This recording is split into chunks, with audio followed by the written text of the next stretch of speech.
ایک دن حضرت علی ایک خوبصورت گاؤں میں تشریف لائے۔ لوگ ان سے بے حد محبت کرتے تھے کیونکہ وہ عدل، علم اور بہادری کی نشانی تھے۔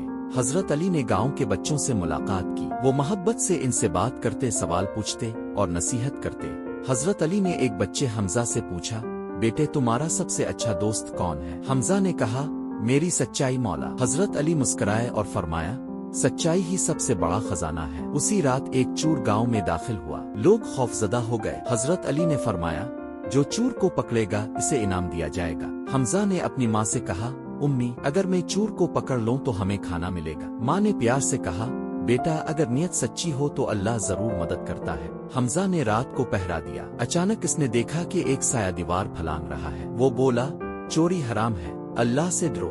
چور رک گیا۔ وہ ایک بوڑھا اور کمزور آدمی تھا۔ حمزہ اسے حضرت علی کے پاس لے آیا۔ چور رو پڑا، میں بھوکا تھا، مجبور ہو کر چوری کی۔ حضرت علی نے فرمایا، بھوک کا علاج چوری نہیں صبر اور محنت ہے، ہم تمہاری مدد کریں گے۔ علی نے اس بوڑھے کو کھانا دیا، اسے کام دیا اور پیار سے سمجھایا کہ حلال رزق ہی اصل دولت ہے۔ حضرت علی نے سب کے سامنے حمزہ کے سر پر ہاتھ رکھا اور فرمایا، یہ بچہ ہم سب کو سچائی اور بہادری کا سبق دے گیا۔